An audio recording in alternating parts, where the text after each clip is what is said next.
Welcome back to the channel, guys. This is VIN 2751, and this is a very special car, and you'll see why here in just a minute. This is a 2019 223, which is Caviar with LA34 interior, which, what is LA34? Well, LA30 is red interior, LA is North American market, and LA34, well, that is black and red interior, which Puerto Rico got that. We didn't get it anywhere else in the United States. Japan had it as an option, and I believe maybe Australia and the Gulf market, GCC market.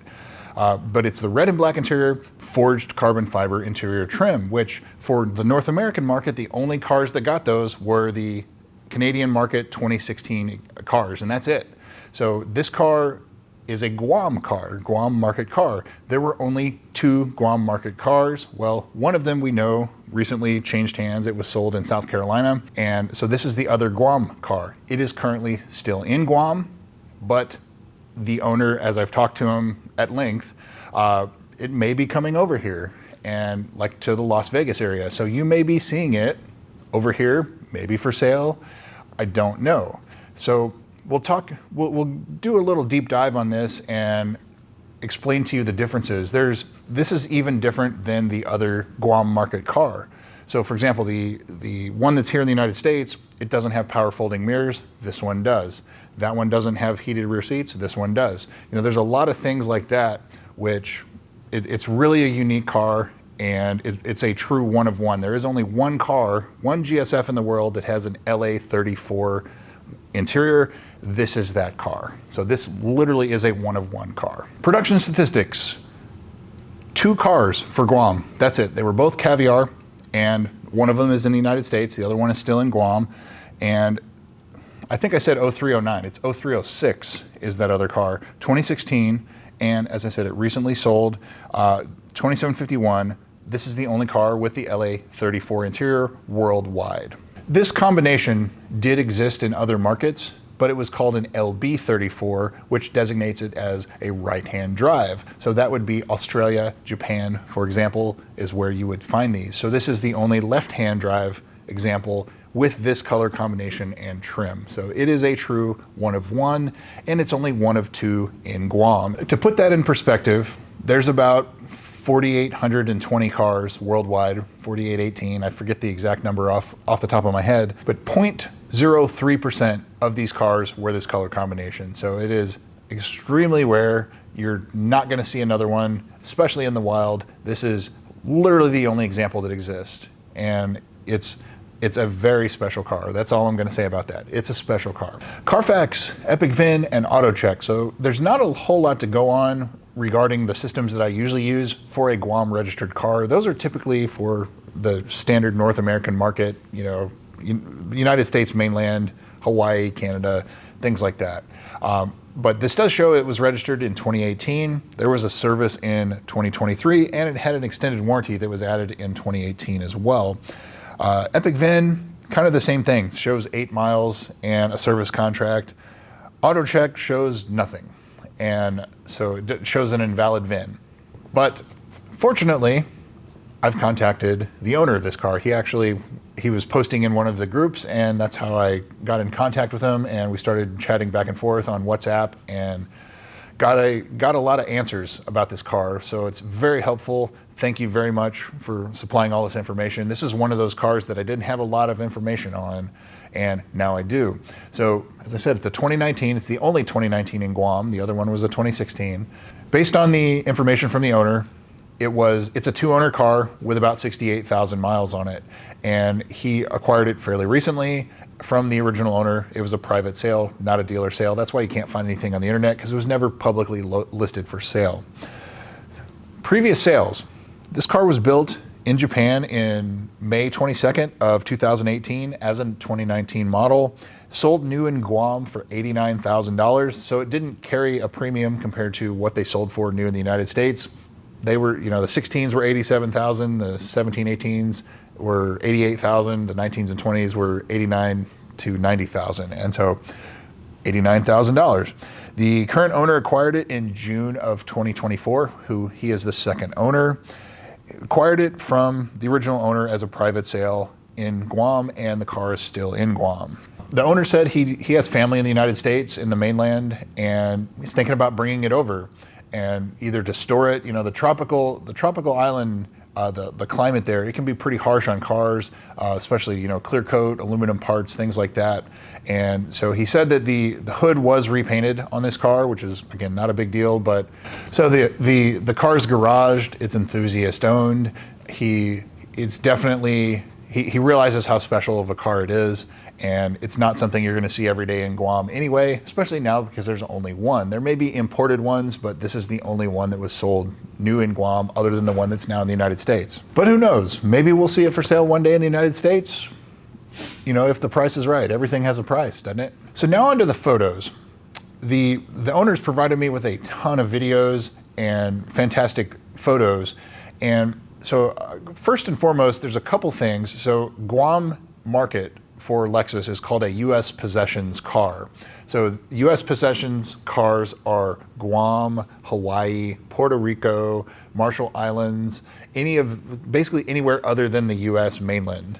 And so, but Alaska is grouped in with the U.S. mainland. It's not a possession.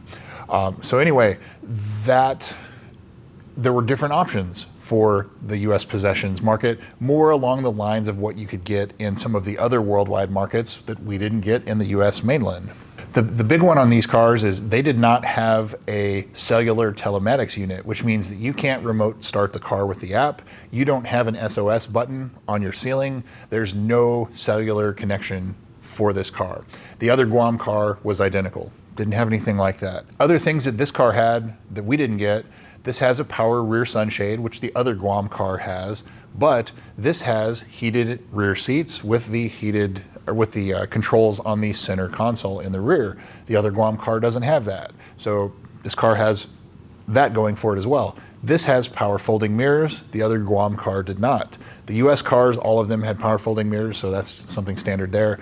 This does not have a heated steering wheel, but it still has the power rear shade. It has the manual side rear shades, and it has a power opening and closing trunk, which is in the North American market. The only other ones that had that, I believe, were the Canadian models. So it's unusual how this car is optioned, but I would call it fairly well loaded.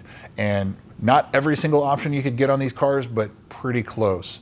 It's probably closer to a Canadian car, but this car has a full-size spare tire as well. Both of the Guam cars had that. A lot of the cars in Puerto Rico had it. Some of the cars in Hawaii had it. It was an option. And so this car, it's like almost every box was ticked when it was ordered. And maybe it was somebody, the original owner, maybe there was somebody that was, you know, well known in Lexus or in the Toyota or some provenance with Lexus in order to spec a car this way. It's really neat to see, and as I said, this is the only car outside of the 2016 Canadian models for the North American market cars, which Guam is part of, that has forged carbon fiber interior. So pretty cool. It's the only 2019 that has forged carbon fiber interior as well for the North American market. There's a lot of unique things that apply only to this car. Outside of that, there are only 9 cars in the Puerto Rican market that have this black and red interior. So for North America in general, there are a total of 10 cars that have this black and red interior, but again, this is the only one with the forged carbon interior. It looks like a very clean example. Does have some miles on it. It's got 68,000 miles, so good to see that it's been driven and enjoyed. And especially in Guam, which, you know, you don't have a lot of elbow room to get out and stretch your legs. So, you know, it's good to see that it's been used. So as far as the price goes, this car, it's definitely a special case. And you can look at the other Guam car, which is here in the United States, that sold, and did it command a premium? Not necessarily.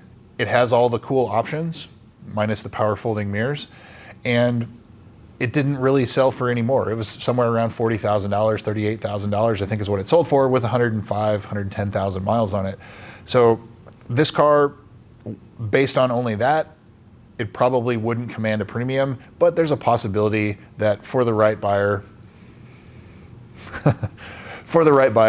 that you would probably get a slight premium, but I don't think it's not going to be a premium like an anniversary car or a flare yellow car or something like that. But it is special. 68,000 miles is pretty average miles for what you would see on one of these for sale in the United States mainland. And so being a 2019, it's one of the later year models. You know, I would say this car would probably sell somewhere around $60,000 here in the United States with that mileage, being a 2019. Service history. The system that Lexus uses for the US 49 doesn't work in Guam. So I have nothing to go on there. The owner says it has been well maintained. That's about all I could give you. So that brings me to, would I buy this car? Absolutely, I would buy this car, pending mechanical inspection and of course making sure all the service is up to date. 68,000 miles. I would probably make sure that the 60,000 mile service is done. So that's spark plugs, brake fluid, kind of an intense inspection of belts, hoses, everything like that.